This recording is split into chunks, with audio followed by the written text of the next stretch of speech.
Hello दोस्तों, नमस्कार। आज का हमारा टॉपिक रहेगा प्रस्तावना, यानी संविधान की जो प्रस्तावना है उसको हम पढ़ने वाले हैं। ठीक है। तो प्रस्तावना को उद्देशिका कहते हैं, उद्देशिका, और इंग्लिश में इसको प्रीएम्बल कहते हैं। मेरे को पूरा विश्वास है, अगर आप ये वीडियो पूरा देखेंगे तो आपको प्रस्तावना से एक भी क्वेश्चन गलत होने के चांसेस नहीं रहेंगे। पूरा विश्वास बनाए रखिए और देखते हैं, शुरू करते हैं आज का अपना टॉपिक।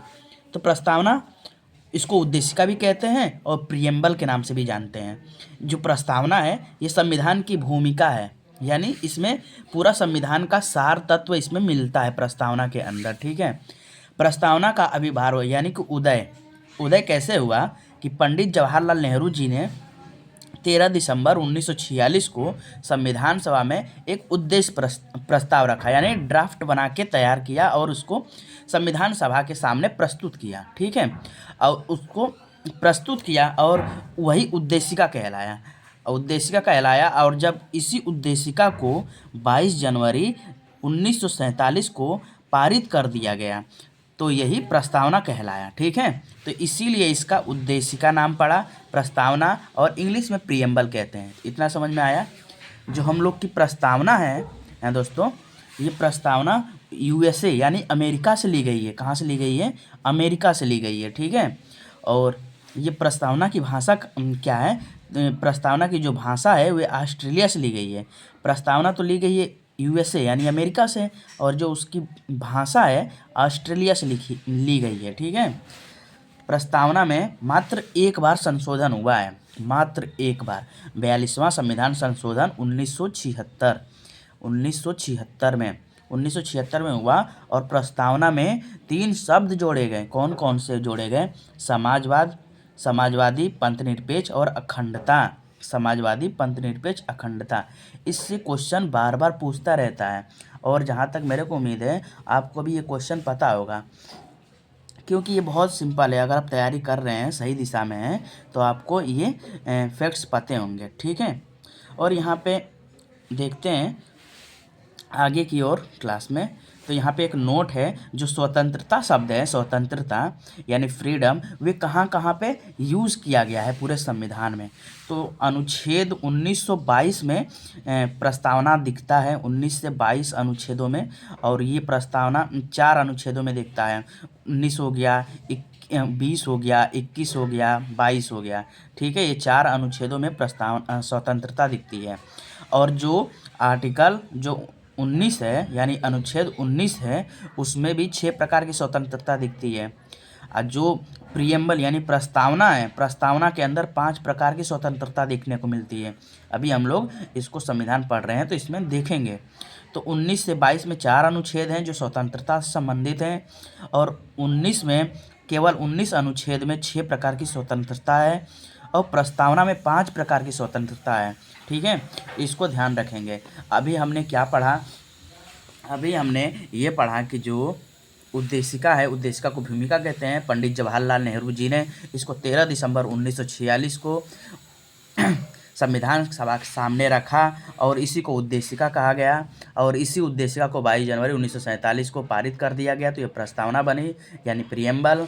और ठीक है, आगे क्या हुआ कि ये प्रस्तावना जो है यूएसए से ली गई है, और इसकी भाषा ऑस्ट्रेलिया से ली गई है। प्रस्तावना में मात्र एक बार संशोधन हुआ है, 42वां संविधान संशोधन 1976। इसमें 3 शब्द जोड़े गए, समाजवादी, पंथनिरपेक्ष और अखंडता। और स्वतंत्रता शब्द जो है नोट में हमने लिखा है कि ये 1922 अनुच्छेदों में मिलती है। 19 अनुच्छेद में 6 प्रकार की स्वतंत्रता मिलती है। अब प्रस्तावना में 5 प्रकार की स्वतंत्रता मिलती है। कहानी को आगे देखते हैं क्या होता है। ये प्रस्तावना है, तो जो मूल रूप से प्रस्तावना लिखी गई है वहाँ पे मैंने इसको लिख लिया है, और ये प्रस्तावना याद है मेरे को, और मैं उम्मीद करता हूँ आप भी इसको याद कर लेंगे। इससे आपका क्वेश्चन गलत नहीं होगा, क्योंकि ये बहुत अच्छा है। इससे क्रम भी आपको याद हो जाएगा। इसमें क्रम लगाने के लिए आता है। ये बहुत हल्का है, आप 5-6 बार पढ़ेंगे तो याद हो जाएगा। जैसे हम भारत के लोग भारत को एक संपूर्ण प्रभुत्व संपन्न, समाजवादी, पंथनिरपेक्ष, लोकतंत्रात्मक गणराज्य बनाने के लिए तथा उसके समस्त नागरिकों को सामाजिक, आर्थिक, राजनीतिक न्याय, यानी देखिए यहाँ पे 3 प्रकार के न्यायों की बात की गई है। सामाजिक, आर्थिक, राजनीतिक न्याय। ठीक है।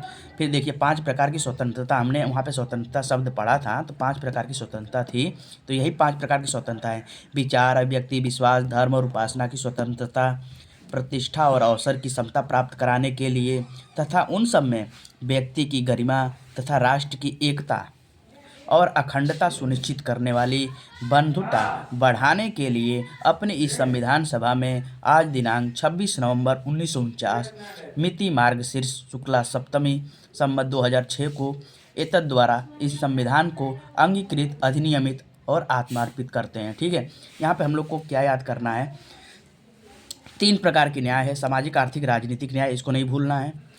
विचार, अभिव्यक्ति, विश्वास, धर्म, उपासना की स्वतंत्रता, 5 प्रकार की स्वतंत्रता है, इसका क्रम याद रहना चाहिए।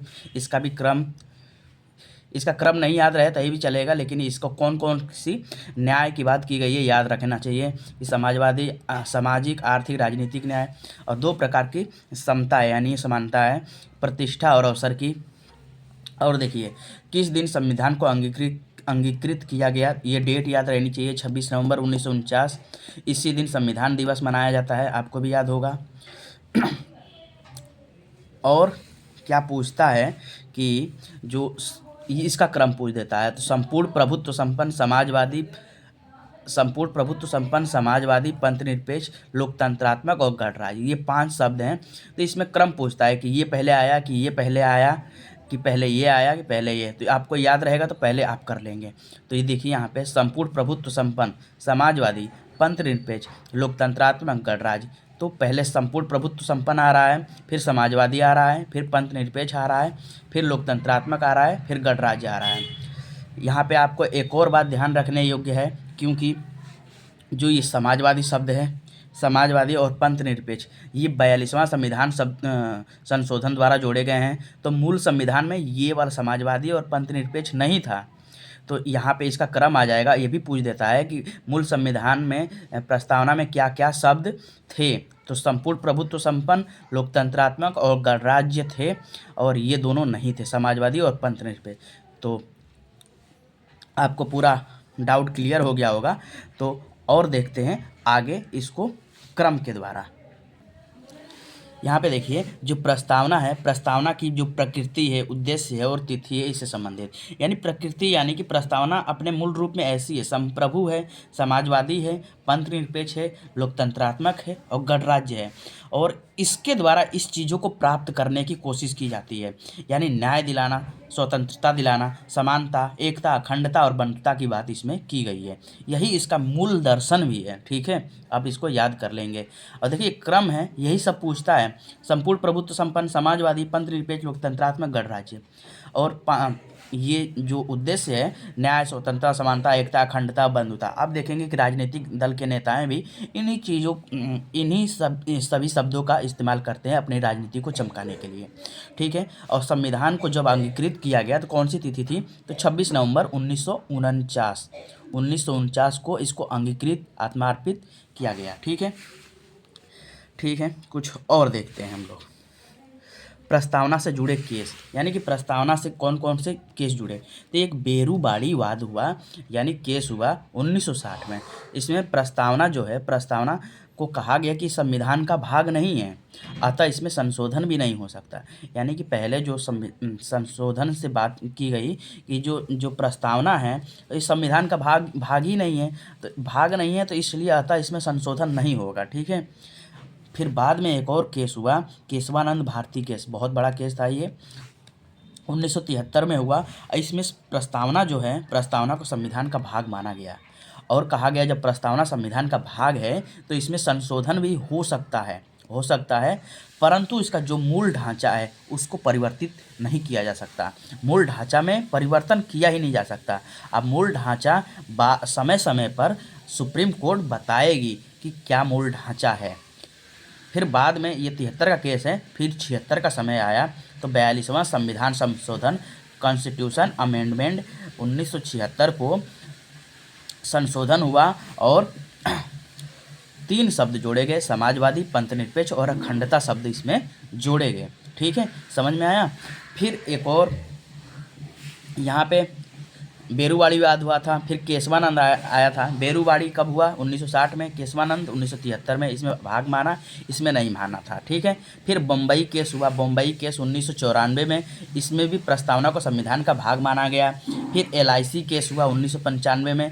इसमें भी कहा गया कि संविधान प्रस्तावना जो है संविधान का आंतरिक भाग है, ठीक है। एक और बात यहाँ पे नोट करने योग्य है, जो नोट करने योग्य ये है कि जो प्रस्तावना की प्रकृति है वाद योग्य नहीं है, यानी कि इसके द्वारा हम लोग सुप्रीम कोर्ट नहीं जा सकते। तो ये क्वेश्चन पूछता रहता है कि क्या प्रस्तावना की प्रकृति जो है वाद योग्य है, यानी कि इसमें कुछ छेड़छाड़ की जाएगी तो इसमें सुप्रीम कोर्ट जा सकता है। तो ये इसके बिहाफ पर सुप्रीम कोर्ट में याचिका दायर नहीं की जा सकती, ठीक है। तो ये याद कर लेंगे, ठीक है। यहाँ पे देख लेंगे और देखते हैं जो संविधान कौन लिखे। तो प्रारूप समिति के तो अध्यक्ष आपको पता ही है डॉक्टर बाबा साहब अम्बेडकर थे, और उन्हीं के सब जो बातें उसमें लिखी गई थी। और ये जो संविधान लिखे ये टाइपराइटर की भूमिका निभाए, यानी कि उन शब्दों को अपनी कलम के द्वारा लिखे, और लेकिन जो शब्द थे बाबा साहब भीमराव अम्बेडकर जी के थे। तो ये जो संविधान लिखे हैं प्रेम बिहारी नारायण रायजादा, इनका नाम है प्रेम बिहारी नारायण रायजादा। प्रस्तावना पेज को सजाने का किसने काम किया? तो राम मनोहर सिन्हा जी ने इसको प्रस्तावना पेज को सजाने का काम किया था। अब देखते हैं यह क्वेश्चन कि प्रस्तावना को किसने क्या कहा। ये क्वेश्चन हमेशा पूछता रहता है, ठीक है। तो इसको याद कर लेंगे, यही क्वेश्चन बार बार पूछता रहता है। तो संविधान की आत्मा एंड पूंजी किसने कहा है? ठाकुरदास भार्गव ने। राजनीतिक जन्मपत्री किसने कहा है? तो कन्हैयालाल मणिकलाल मुंशी जी ने। परिचय पत्र किसने किया है? NK पालकीवाला ने। संविधान का मूल मंत्र किसने कहा है? अर्नेस्ट बारकर ने। दीर्घकालिक सपनों का विचार किसने कहा है? सर अल्लादी कृष्ण स्वामी अय्यर जी ने। तो उम्मीद करता हूँ आपको ये प्रस्तावना याद हो गई होगी, और आप इसको रिवीजन बार बार करेंगे। और कुछ भी आपको डाउट हो तो मेरे से कमेंट बॉक्स में बात कर सकते हैं, और मैं आपका डाउट पूरा क्लियर कराने का प्रयत्न करूँगा। जय हिंद दोस्तों, मिलते हैं संविधान की अगली क्लास में।